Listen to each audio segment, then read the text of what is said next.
Hey guys, I'm in Tyler, Texas. There's some really cool World War II airplanes. I wanted to shoot a little video to tell you about my next trip that's going to be coming up in April, my international trip.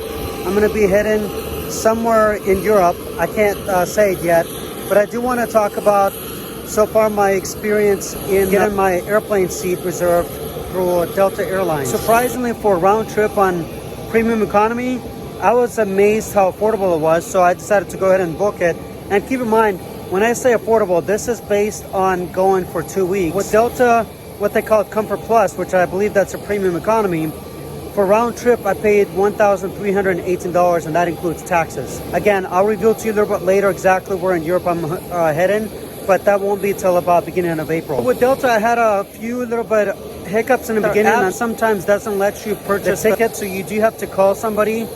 Luckily, the good thing is, what I like about Delta, besides the fact that they're ranked #1 in the United States as one of the best airlines by consumer ratings, I do like that when I called, it only took about less than 5 minutes to get a hold of somebody, and the lady was really great. She helped me out booking my ticket, because I was worried that because I wasn't able to purchase it online on the app, sometimes if that happens, that means a lot of people are trying to book it at the same time.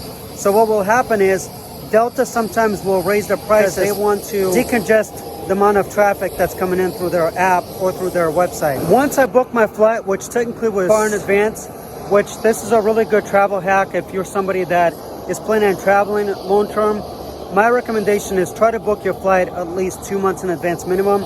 What happens is when you pay for a premium economy or even just economy seat on Delta Airlines, and most airlines around the world will do this, just keep an eye on, what their policies and rules and regulations are.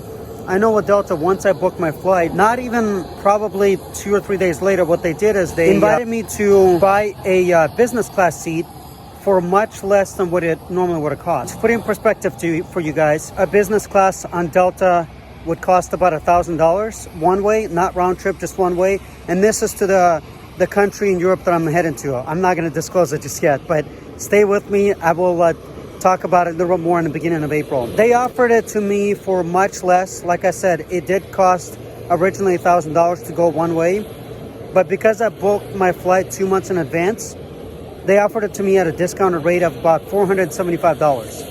I jumped on board. I can't miss an opportunity like that. Keep in mind, my total overall budget for the airplane ticket was still well below my budget. So I was able to splurge a little bit into business class seat on the way to. And then once I booked my upgraded seat to business class, what they do is on the return flight, they offered you a better discounted rate, both for first class and business class. Let me talk about first and business class, what Delta was offering me.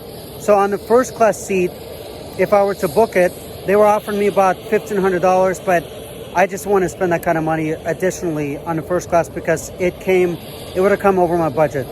And that's another travel hack that I do recommend strongly to anybody that is looking to travel in the near future, is set up a budget for yourself, because then you know exactly what to expect. That way you can compare prices to see what's higher or lower based on your budget price. Of course, I would have loved to fly first class with Delta, because I believe it's called Delta One, but I just didn't want to spend that kind of money on top of my budget. Then on a return flight, the first class, they're offering it for $3,400, and I was like, no, that's way over my budget.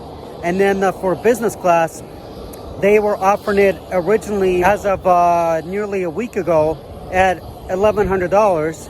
And then this week, when I looked a couple of days ago, they lowered the price to $885. There you have it, guys. I just gave you a travel hack.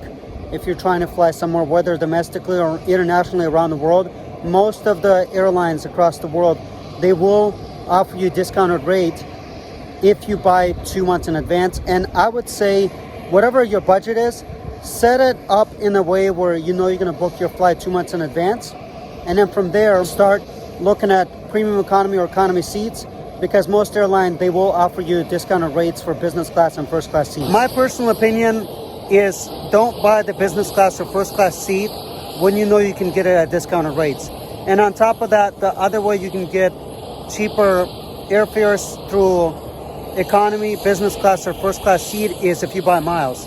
with miles, you get a much better deal than you do if you pay with any kind of currency, depending on what country of origin you live in. Another thing I want to talk to you guys about is planning your next international vacation. For me, I know this time around in April of 2024 is going to be a little bit more challenging because I'm selecting within this country 3 major cities to go visit. So I have to look at 3 different hotels. For each hotel, I'm going to spend about 3 nights at each hotel. So it's a little bit more challenging because I have to look at what method of transportation do I want to take once I'm in the country. Do I want to take a train? Do I want to take an Uber, Lyft, taxi? So all that I still have to look into. But this is basically my secret to how I travel is I plan all my stuff about 2 months in advance minimum.